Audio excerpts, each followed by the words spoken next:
안녕하십니까. 저는 동인중대재해팀의 서지덕 변호사입니다. 이번 시간은 지난 시간에 이어서 법 제3조 적용 범위를 중심으로 살펴보도록 하겠습니다. 법 제3조를 보면 상시 근로자가 5명 미만인 사업 또는 사업장의 사업주 또는 경영 책임자 등에게는 2장의 규정을 적용하지 아니한다. 이 3조는 제2장 중대산업재해의 제목 하에 있기 때문에 중대시민재해의 경우에는 적용이 되지 않고 중대산업재해의 경우에만 적용이 되겠습니다. 그래서 이 법률에 적용되는 그 사업 또는 사업장의 범위를 상시 근로자 수를 기준으로 정하도록 되어 있습니다. 원칙적으로 상시 근로자가 5명 이상 사업 또는 사업장의 경영 책임자 등에게 적용이 됩니다. 이 상시 근로자 기준이 어떻게 되는지에 대해서 보면은 사업 또는 사업장의 상시 근로자란 근로기준법상의 근로자를 의미합니다. 즉 기간에 정함이 없는 근로계획을 체결한 자, 기간제 근로자뿐만 아니라 일용 근로자도 포함이 됩니다. 다만 도급 영역 위탁 등을 행한 제3자의 근로자는 안전보건 확보 의무의 대상은 되지만 보호 대상은 되지만 해당 사업 사업장으로서의 상시 근로자에게는 포함이 되지 않습니다. 따라서 상시 근로자가 5명 미만인 개인 사업주나 법인 또는 기관에게 노무를 특수 형태 근로 종사자, 즉 캐디나 보험 모집인, 택배원 이런 것들을 특수 형태 근로 종사자라는 하는데, 이런 사람들은 5명 이상인 경우에도 해당 사업장은 이 법률의 적용 대상이 아닌 것이 되겠습니다. 그래서 좀 구체적으로 보면은 도급인 소속의 상시 근로자가 5명 이상인 경우에는 수급인 소속의 상시 근로자가 5명 미만이었을 때 수급인은 이 법의 적용을 받지 아니하게 되지만 도급인은 수급인과 수급인의 근로자 및 노무를 제공하는 자에 대해 안전보건 확보 의무를 부담하게 됩니다.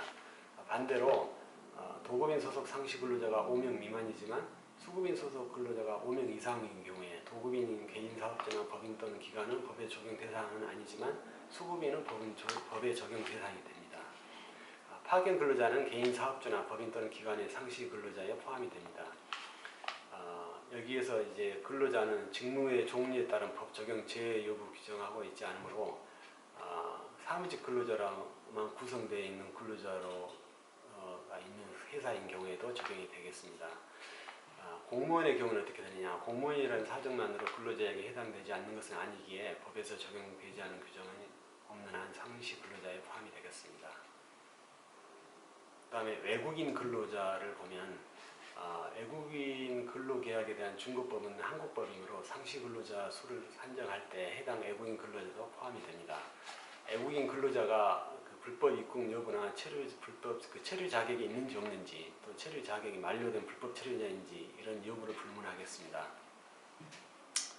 우리 대법원 판례도 산재보호법 보상보호법과 관련해서 외국인이 출입국관리법에 이 취업 자격이 없는 상태에서 작업 도중에 부상을 입은 경우 그 고용계약이 당연 무효라고 할 수 없고, 취업 자격이 없는 외국인이 사실상 제공한 근로에 따른 권리나 이미 형성된 근로관계에서 근로자의 신분에 따른 노동관계법상의 제방 권리 등의 법률 효과까지 금지하려는 규정으로 보기 어렵다라고 판시한 적이 있습니다.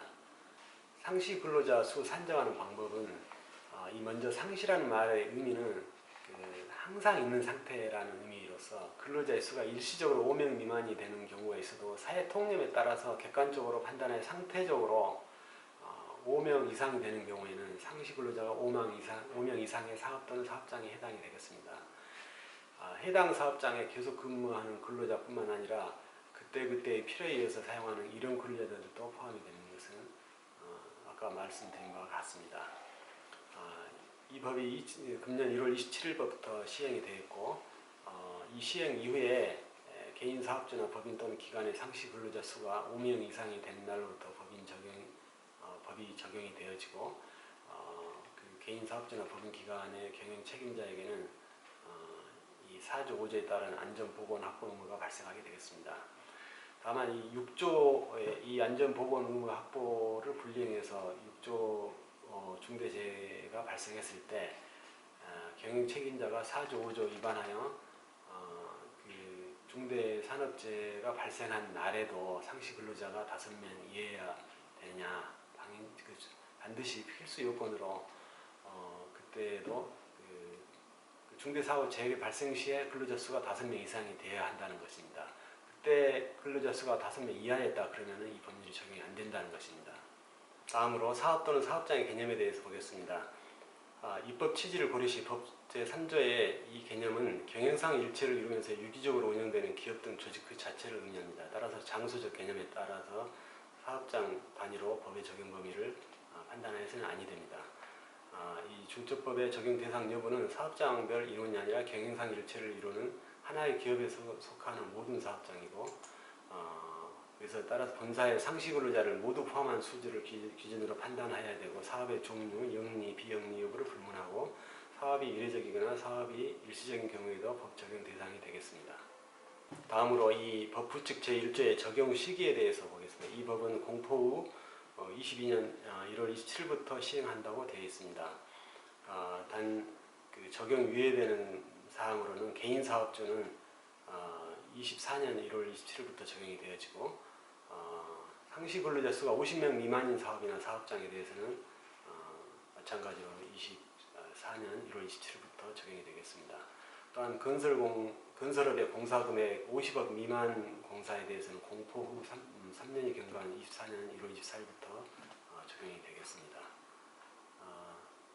이 구체적인 적용 시기와 관련해서는 개인 사업주가 법인 또는 기관으로 전환이 되는 경우에는 금년 1월 27일 이후에 상시 근로자가 50명 이상으로 법인 또는 기관으로 전환하는 경우에는 그 전환 단날로부터 해당 법인 기관에 대해 적용이 되겠습니다. 금년 1월 27일 이후에 새롭게 사업을 영위하거나 타인의 노무를 제공받아 사업을 하는 개인 사업주 또는 법인 또는 기관은 개인 사업주의 경우에는 금년 1월 27일부터 적용이 되고, 법인 또는 기관은 상시 근로자가 50명 이상이 된 때부터 법인 적용이 대상이 되겠습니다. 법인 또는 기관의 상시 근로자가 규모가 변하는 경우, 예를 들면 금년 1월 27일 당시에는 근로자가 50명 미만이었지만 그 이후 50명 이상인 경우는 그때부터 적용이 당연히 되겠죠. 금년 1월 27일 당시에는 근로자가 50명이었지만 그 이후 50명 미만인 경우에는 중대재해 발생일에 상시 근로자가 50명 미만인 경우에는 법 제6조의 적용이 되지 않겠습니다. 단 24년 1월 27일부터는 무조건 적용이 되겠습니다. 지금까지 법 적용 범위와 적용 시기에 대해서 간단히 살펴보았습니다. 지금까지 설명을 경청하신 시청자 여러분께 감사드립니다. 감사합니다. 동인의 서지덕 변호사였습니다.